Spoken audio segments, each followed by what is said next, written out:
Hello everyone, ভিডঙ্ক.com ওয়েবসাইটে তোমাদের সবাইকে স্বাগত জানাই। আমি সৌরভ দে, তোমাদের ম্যাথ টিউটর। এখানে দেখো যে প্রশ্নটি দেওয়া রয়েছে, আমাদের এক্স এর সাপেক্ষে অবকল গুণাঙ্ক নির্ণয় করতে বলা আছে, কার না এই ওয়াই এর।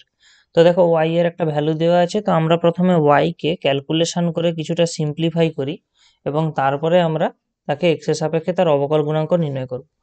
এবারে দেখো আমাদের এখানে দেওয়া আছে কি 1 plus sine two x minus cos two x. তো আমরা এটাকে লিখতে পারি এভাবে, 1 minus cos 2x plus sin 2x by 1 plus cos 2x plus sin 2x। Just কি করা হয়েছে এখানে না, এই মাইনাস cos 2x কে 1 এর পরে এবং এখানে প্লাস cos 2x কে 1 এর পরে লেখা হয়েছে।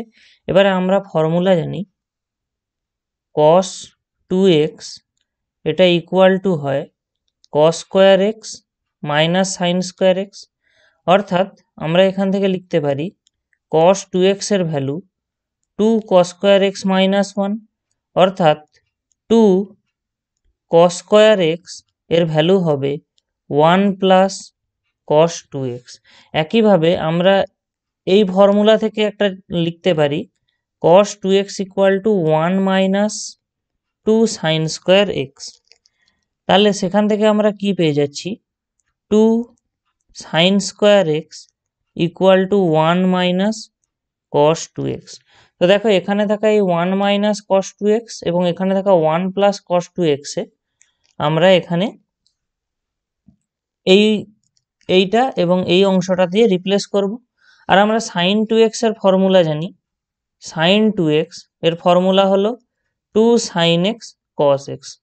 তো আমরা ওটাকেও ভেঙে নেব। তাহলে আলটিমেটলি আমি কি পাচ্ছি, 1 মাইনাস cos 2x, ওর জায়গাটায় আমরা লিখতে পারবো 2 sine square x plus sine 2x এর জায়গায় লিখতে পারবো 2 into sine x into cos x by 1 plus cos 2x এর জায়গায় আমরা লিখতে পারবো 2 cos square x plus 2 into sine x into cos x. এবারে আমরা দেখতে পাচ্ছি আমাদের লবের অংশটায় আমরা 2 সাইন এক্স কমন নিতে পারি। তাহলে আমরা কি পেয়ে যাবো, সাইন 2 সাইন এক্স কমন নিয়ে নিলে আমাদের শুধুমাত্র থেকে যাবে sine x plus cos x. ঠিক একইভাবে আমরা হরেও যদি 2 cos x কমন নিয়ে নিই তাহলে আমরা কি পেয়ে যাবো এখান থেকে, cos x plus sine x. তো আমরা দেখতে পাচ্ছি এখান থেকে 2 কেটে গেল, sine x plus cos x এবং cos x plus sine x একই হলে এরাও কাটাকাটি হয়ে যাবে। তার মানে আমাদের শুধুমাত্র থেকে যাচ্ছে কি sine x by cos x, এবং আমরা জানি sine x by cos x মানে হলো tan x।